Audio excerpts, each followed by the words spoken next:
আজকে তোমাদের সঙ্গে শেয়ার করব আমার monthly skin care routine. Monthly আমি কি করি আজ তোমাদের সঙ্গে সেটা শেয়ার করব। তো চলো স্টার্ট করা যাক। তো ফার্স্টেই চুলটাকে আটকে নিলাম। চুলটাকে না আটকালে সামনের দিকে পড়ে গেলে খুব অসুবিধা হয়। তো স্কিন কেয়ার করার জন্য প্রথমেই আমাদের কি করতে হবে, হেয়ার রিমুভ করতে হবে, ফেসের যত হেয়ার আছে। তো তার জন্য আমি ইউজ করি অ্যালোভেরা জেল। অ্যালোভেরা জেল আমাদের স্কিনের জন্য ভীষণ ভীষণ উপকারী, কোনো রকম কোনো প্রবলেম হয় না। আমি পতঞ্জলিটা ইউজ করি, তোমরা চাইলে অন্য কোম্পানিরও ইউজ করতে পারো। তো যেভাবেই ফেস রেজার ইউজ করবে, আপ টু ডাউন ফার্স্টে করতে হয়। তারপর যদি তোমাদের মনে হয় নিচ থেকে করার প্রয়োজন, তখন নিচ থেকেও করতে পারো। তার জন্য ভীষণ স্মুথ লাগে স্কিনটা। ওটা করলে না আর কিছু প্রয়োজন বোধহয় পড়ে না। তারপর আমি মামা আর্থের রাইস ফেস ওয়াশ দিয়ে ফেস ওয়াশ করে নিলাম। কোন মোশনে করতে হবে, কিভাবে করতে হবে সেটা তো আমরা সবাই জানি, ফেস ওয়াশ কীভাবে আমাদের স্কিনে ইউজ করতে হয়। তো 3 মিনিট মতন ফেস ওয়াশ করার পর আমি মুখটা ধুয়ে নিলাম।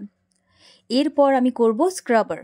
আমি ইউজ করি এভারিওতের এই স্ক্রাবারটা আমার ভীষণ ভীষণ ভীষণ ভালো লাগে, কারণ আমার শ্যুট করে গেছে। তো স্ক্রাবার যাদের যেটা শ্যুট করে আমি বলবো সেটাই ইউজ করা উচিত।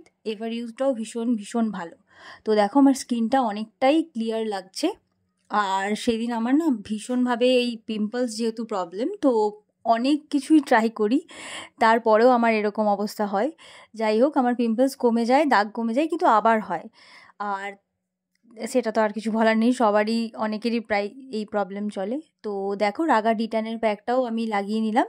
প্রায় 10 মিনিট রাখার পর মাসাজ করে নিতে হবে। মাসাজটা কী মোশনে করতে হবে সেটা আমি তোমাদের সঙ্গে শেয়ার করলাম, তোমরা দেখে নাও। এইভাবে মাসাজ করলে কিন্তু আমাদের স্কিনটা টাইট থাকে। তো 10 মিনিট রাখার পর 2 থেকে 3 মিনিট মাসাজ করলেই হয়ে যাবে। তারপর দেখো একটা ওয়াইপস দিয়ে পুরো স্কিনটাকে ক্লিন করে নিলাম। তারপর হালকা ধুয়ে মুছে নিলাম। স্কিনটা এতটাই ভালো লাগে না এই ডিট্যানটা করার পর, ভীষণ ভীষণ ভালো লাগে আমার। আর 2 দিন পরেই প্রায় গ্লো আসতে শুরু করে।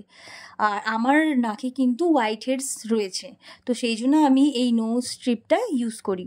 তো এটাও প্রায় ওই 10 মিনিট মতো রাখতে হবে। 10 মিনিট রাখার পর উঠিয়ে নিতে হবে। তার আগে কিন্তু অবশ্যই নাকটাকে টোনার হোক বা যে কোনো ওয়াটার স্প্রে দিয়ে ভিজিয়ে নেবে। তো তারপর আমি ওটা একটু ওঠাতে কিন্তু পেন হয়, বাট খুব ভালো কাজ দেয়। তারপর আমি টোনার ইউজ করে নিলাম আমার স্কিনে, আর ইউজ করলাম মামা আর্থের রাইস টোনারটা। আমার ভীষণ ভীষণ ভীষণ ভালো লাগে, কারণ আমার শ্যুট করে গেছে আর ভীষণ উপকারী। রাইস জিনিসটা যে আমাদের স্কিনের জন্য ভীষণ উপকারী আমরা সবাই জানি। তারপর ময়শ্চারাইজার লাগিয়ে নিলাম। আর নিভিয়া তো আমার জন্য বেস্ট, ভীষণ ভালো ময়শ্চারাইজার। আর লিপ বাম হিসেবে আমি অবশ্যই বোরোলিন ইউজ করলাম, কারণ আমি রাত্রেবেলায় শ্যুটটা করছিলাম। তোমরা কারা কারা কী স্কিন কেয়ার করো জানিও।